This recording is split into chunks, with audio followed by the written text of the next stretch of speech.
PSO change তো routine প্রক্রিয়া।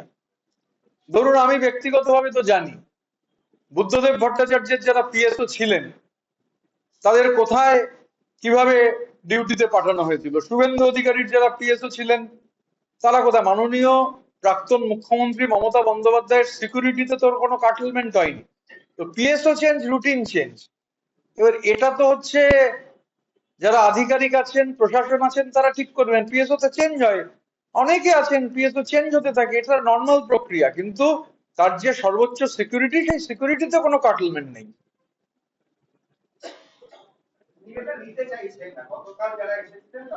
সেটা তো ওনার ব্যাপার, আমি কি করে বলবো উনি কাকে নেবেন কাকে নেবেন না।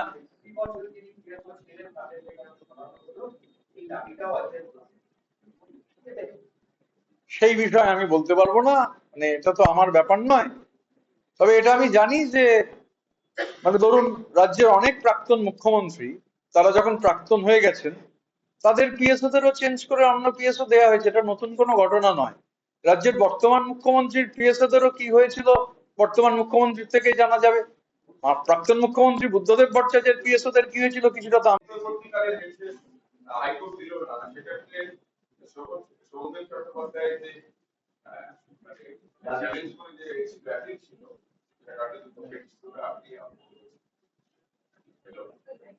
হাইকোর্ট, মহামান্য হাইকোর্ট তার নির্দেশ দিয়েছেন।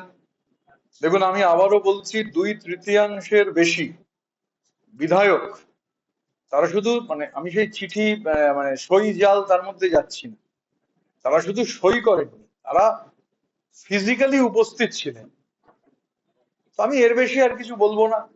আমি একথা আগেও বলেছিলাম, যদি প্রয়োজন হয় ফ্লোর টেস্ট করলেই হয়ে যাবে, দুধ কা দুধ পানি কা পানি হয়ে যাবে, আমাদের ফ্লোর টেস্টেও কোনো আপত্তি নেই। কিন্তু মহামান্য হাইকোর্ট আজকে যে ইন্টারিম স্টে চাওয়া হয়েছিল সেই স্টে দেননি।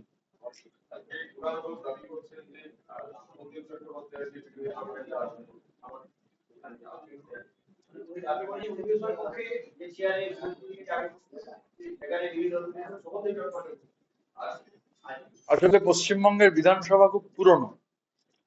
এই বিধানসভার প্রথম বিরোধী দলনেতার নাম ছিল জ্যোতি বসু। তারপর অনেক দিকপাল মানুষ এই বিধানসভার বিরোধী দলনেতা হয়ে